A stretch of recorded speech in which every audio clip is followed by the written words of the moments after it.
channel, which is Poonam Biology Tutorial.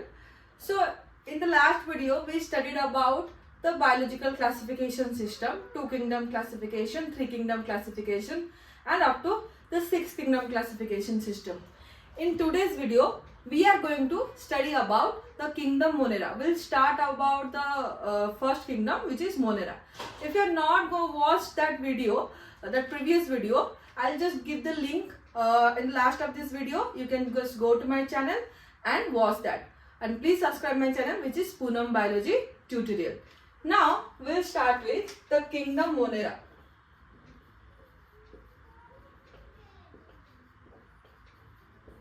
So the RH-Whittaker classification classification system was accepted all throughout the world. Okay. So he just divided all the organisms into 5 kingdoms: Monera, Protista, Fungi, Plantae and Animalia. And under the kingdom Monera, he just include all the prokaryotic organisms. All the prokaryotic organisms are included under kingdom Monera. So when we talk about prokaryotic organism, so the sole member of these prokaryotic organisms are bacteria. Okay, so bacteria are the sole member of this kingdom. So when we talk about the prokaryotes, what is the meaning of prokaryotes? Means pro and karyot. Pro means very much poor and karyot comes from a word carrier. So the organism who contain poor nucleus is known as what?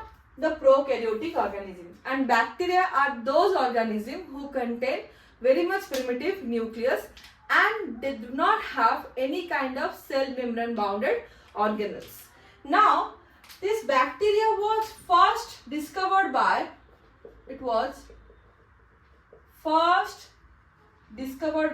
the scientist Anton von Leeuwenhoek in 1675 from the rainy soil and later in thick scum. Okay. After the discovery, Anton von Leeuwenhoek called that thing as animalcules. So earlier, when the bacteria term was not given, the bacteria used to call as animalcules. Next, what is the meaning of animalcules?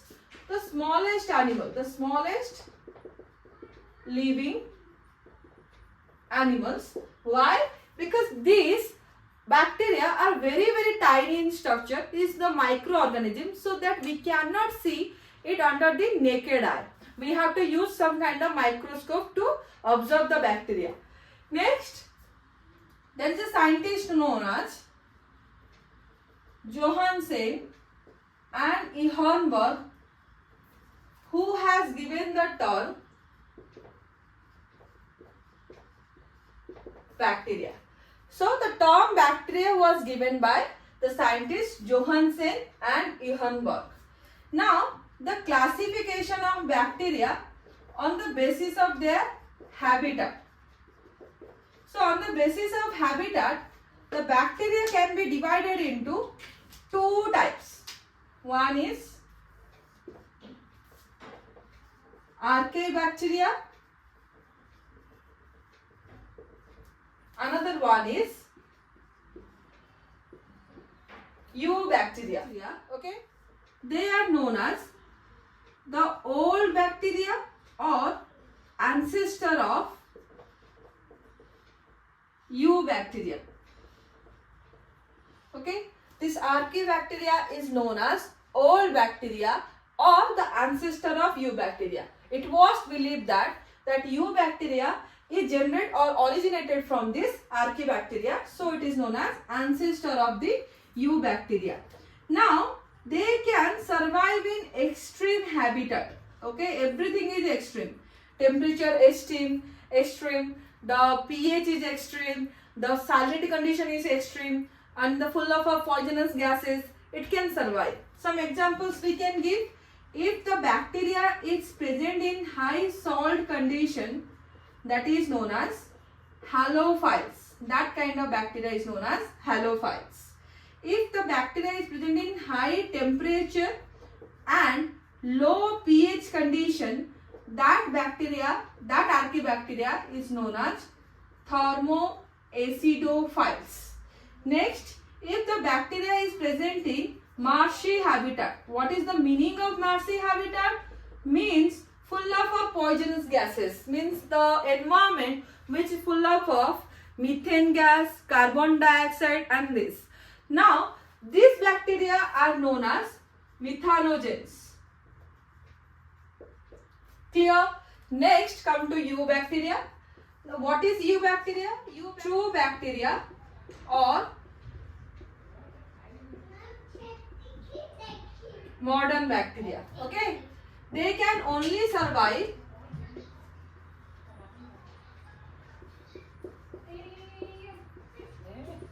in optimum condition. Okay? Whereas the archaebacteria can be survive with more than 100 degrees Celsius of temperature, but this eubacteria cannot survive in that range of temperature. They can only survive in very small range of temperature like 40 degree or 50 degrees Celsius of temperature. Okay? So under these bacteria, the examples are like actinomycetes. Next is mycoplasma, cyanobacteria or blue-green algae. Next is rickettsia. Okay, these bacteria are come under the eubacteria. The next classification of the bacteria was depend upon the shape of the bacteria. It will depend upon how the shape of the bacteria is existing of bacteria on the basis of shape. So depend upon this shape, the bacteria are categorized into 4 categories. Okay, the first category is coccus, or the plural is cocci. Okay, now if the bacteria is spherical in structure and they are smallest bacteria. Okay, now if the bacteria is one sphere, that is known as monococcus. If the bacteria sphere is present in pair, that is known as diplococcus. If the spherical structure is present in chains, that is known as streptococcus. Okay? An example of these cocci bacteria are like what? The diplococcus pneumoniae. Diplococcus pneumoniae. Who cause the disease? Pneumonia. The second category of this bacteria is, depend upon the shape, is bacillus. And the plural is bacilli. Okay? Here the bacteria is rod shape. The shape of the bacteria is rod shape. Most pathogenic bacteria belongs to this bacilli group and they are spore forming bacteria. Most of them are spore forming bacteria. Example, endospore. Okay? If the structure of bacteria is like this, that is known as monobacillus. If the structure of bacteria is in pairs, that is known as diplobacillus. If in chains like this, that is known as streptobacillus. Okay? So the next category of this bacteria shape is spirillum and the plural is spirally. Okay?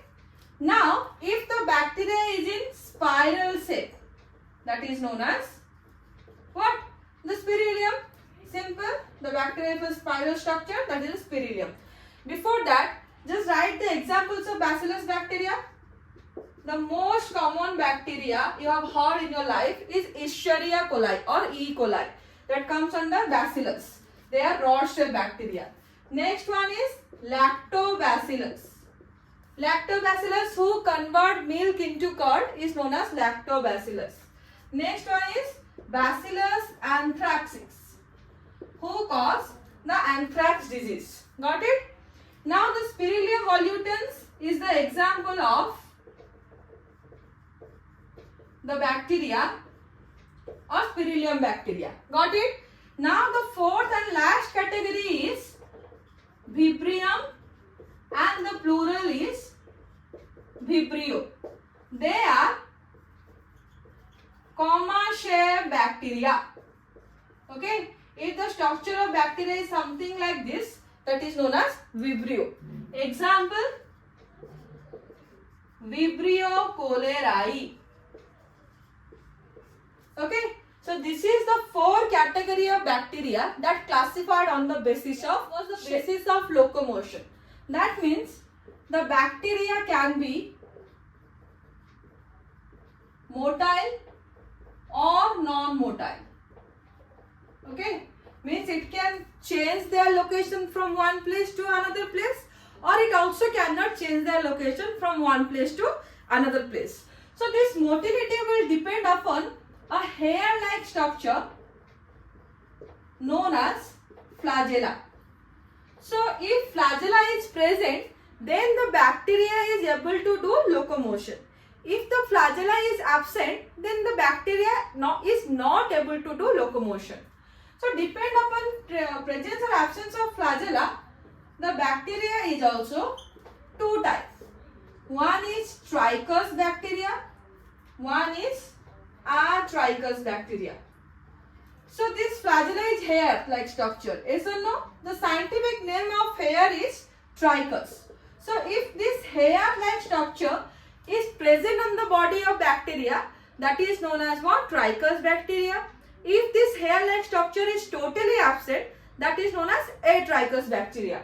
Now, this flagella is made of a protein that is known as flagellin protein, and we are going to study the detailed structure of bacterial flagella in our next or later videos. Now, this flagellin or trichous bacteria means what? Flagella is present. Here, the flagella is absent. Got it? Again, the trichous bacteria is divided into some types. First is the monotrichous. Okay? If one bacteria is there and the flagella or the hair-like structure is present only at one end of the bacteria, that is known as monotrichous bacteria. The examples are Vibrio cholerae. In the case of Vibrio cholerae, they have only one flagella, that too present only one end of the body. Next one is Amphitrichus. Amphitrichus, if the bacteria contain two flagella at one each end. Here one end contain one flagella, another end contain another flagella. Now this is known as Amphitrichus. Okay. Example is Campylobacter jejuni. The next category is Lophotrichus. What is the meaning of Lophotrichus? If a bunch of flagella is present on the bacterial body but only at one end, that is known as Lophotrichus. So here, if bunch of flagella is just present at one end of the body, that is known as Lophotrichus, and the examples are like Heliobacter pylori. Got it? The last category is what? The Peritrichus. If the bacteria have flagella that distributed all over their body, that is known as Peritrichus. Example, Salmonella typhi. Okay, Salmonella typhi. Atrachea, where the flagella is totally absent. Example, cyanobacteria. In the case of cyanobacteria or blue-green algae, the hair-like structure is totally absent in the entire life cycle. Okay. So today we have studied the classification of bacteria on the basis of their habitat, on the basis of their shape, and on the basis of their locomotory capacity. In the next video, we are going to study the detailed structure of bacteria or a typical prokaryotic cell. So if you understand, then please like and subscribe my channel, which is Poonam Biology Tutorial, and please press the bell icon which is just present down below. Okay, just thank you.